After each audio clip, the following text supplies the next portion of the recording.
हम जो बात करने जा रहे हैं वो करने जा रहे हैं हम डेमोन्स्ट्रेटिव प्रोनाउन के बारे में बात। डेमोन्स्ट्रेटिव प्रोनाउन क्या होता है? जैसा कि नाम से ही स्पष्ट है आपके सामने, डेमोन्स्ट्रेटिव का मतलब होता है कि टू पॉइंट आउट समथिंग, किसी भी चीज़ की ओर इशारा करना। यानी अपन किसी भी चीज़ की ओर इशारा करके जब चीज़ को बताया जाता है कि चाहे चीज़ कोई भी हो सकती है, सिंगुलर हो सकती है, प्लूरल हो सकती है, पास में हो सकती है, दूर हो सकती है, उन सब चीज़ों के बारे में जो बताने वाला प्रोनाउन है वो प्रोनाउन कौन सा है? डेमोन्स्ट्रेटिव प्रोनाउन है। डेमोन्स्ट्रेटिव प्रोनाउन क्या करता है? वो हमें किसी भी चीज़ के बारे में इंडिकेट करता है, संकेत का काम करता है। इसीलिए इसको क्या कहा जाता है? संकेतवाचक। संकेतवाचक सर्वनाम कहा जाता है। तो ये क्या करता है? हमारे सामने इंडिकेट करता है। अब इंडिकेट करने के लिए क्या होता है? जैसे मान लीजिए कोई चीज़ है, कोई वस्तु है, नज़दीकी है और सिंगुलर है, उसके लिए अपन किसका प्रयोग करते हैं? दिस का प्रयोग करते हैं।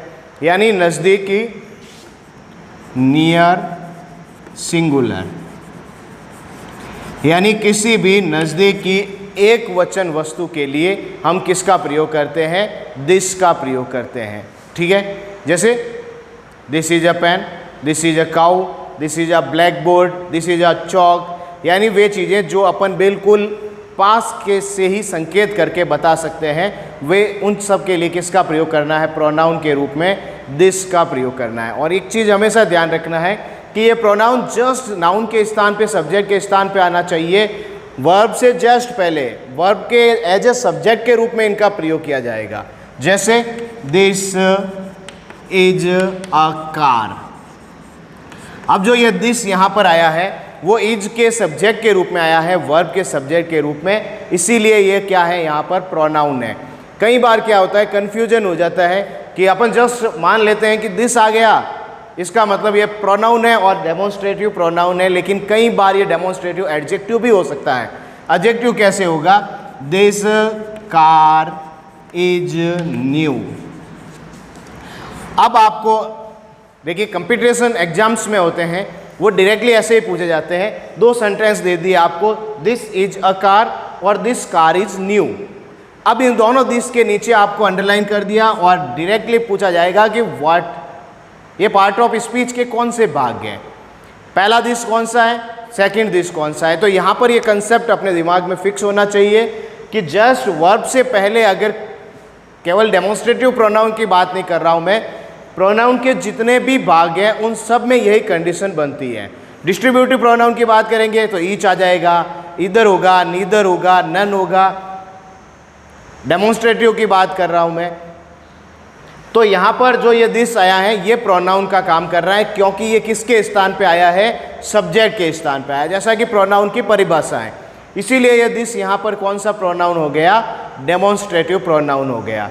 अब यहाँ पर ये दिस है, ये दिस किसका काम कर रहा है? ये दिस किसको बता रहा है? इंडिकेट कर रहा है, कार को इंडिकेट कर रहा है कि दिस कार, यानी ये कार क्या है? नाउन है। अब ये नाउन की क्या कर रहा है? विशेषता बता रहा है कि यह कार नहीं है। तो यहाँ पर ये दिस क्या बन गया है?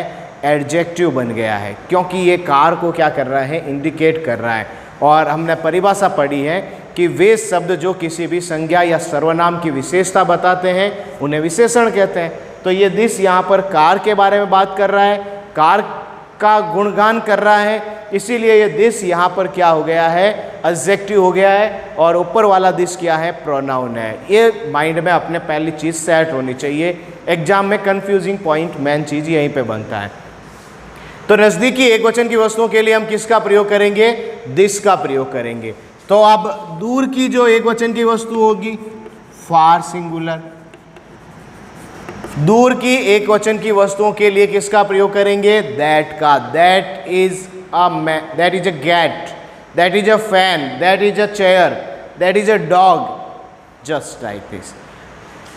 ये भी ध्यान रखना है, दोनों सिंगुलर के लिए प्रयुक्त हो रहे हैं, तो निश्चित रूप से इन दोनों के साथ जो वर्ब होगी वो वर्ब भी कैसी आएगी? सिंगुलर वर्ब आएगी। दिस और दैट के साथ किसका प्रयोग होगा? सिंगुलर वर्ब का, नज़दीकी और दूर की सिंगुलर वस्तु के लिए। तो अब इनकी बहुवचन के लिए किसका प्रयोग करेंगे? तो अगर नज़दीक में बहुवचन है तो दीज का प्रयोग करेंगे, नियर प्लूरल। अगर नज़दीक की बहुवचन चीज़ें हैं तो बहुवचन के रूप में दिस का बहुवचन हो जाएगा दीज, और दैट का बहुवचन क्या हो जाएगा, दॉज हो जाएगा। और इनके साथ वर्ब जो लगेगी वो वर्ब कैसी लगेगी, बहुवचन की लगेगी। तो ये संकेत वाचक है, संकेत से बता रहे हैं नज़दीक की एक वचन है तो दिस, दूर की एक वचन है तो दैट, नज़दीक की बहुवचन है तो दीज, और दूर की बहुवचन है तो दॉज का प्रयोग करना है।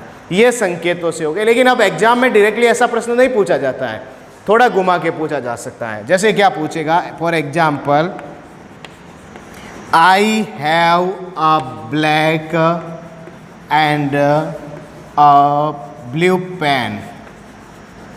ठीक है,